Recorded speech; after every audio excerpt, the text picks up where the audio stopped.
Hi. John's still not well, unfortunately, and we don't know when he's going to be well enough to get back out again. So I thought I'd put a few slideshows together of places we've visited over the years, mostly historical houses and things. But before I start, I want to say hello to the meerkat. You know who you are. This is Little Moreton Hall in Congleton in Cheshire. It's a moated Tudor manor house, and it was clearly built to impress over 500 years ago. The building would have started with the clearing of the topsoil, and sandstone plinths would have been placed on top.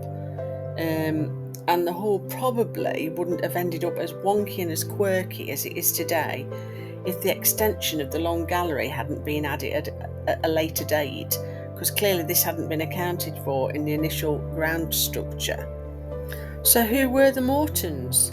They've left very little behind apart from this iconic Tudor building. They were obviously extremely wealthy, and they had building work start on the hall in 1504 under William Moreton I, and the house was built in stages, and it wouldn't be completed until 100 years later when it was William Moreton III.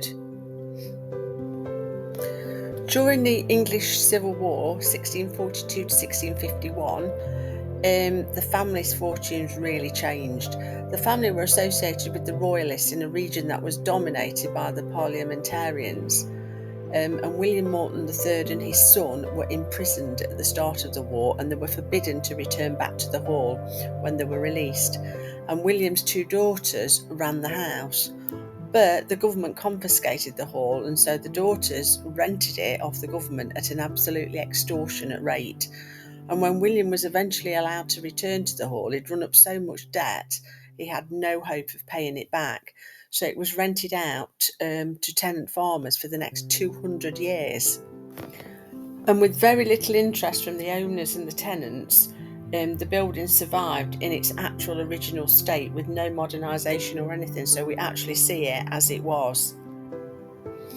Eventually, the hall was inherited by Elizabeth Moreton, who was an extremely wealthy relative of the original Mortons. And what she did was she wanted to restore the hall, so she had metal rods like ties placed in the long gallery, which has managed to save and stabilise the south range.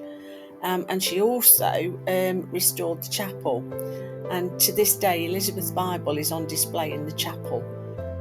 She left the hall to her cousin, a Reverend Charles Thomas Abraham, but it soon became apparent that it was too much for him, and the hall was handed over to the National Trust in 1938.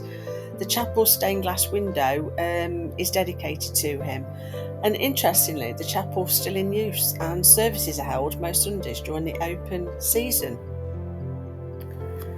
There are several burn marks or witches' marks throughout the hall.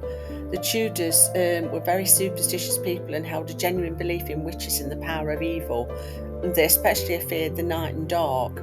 And these burn marks are a form of protection, and they're sort of made near chimneys and doors and windows, anywhere where there was a weak spot where the evil might get in.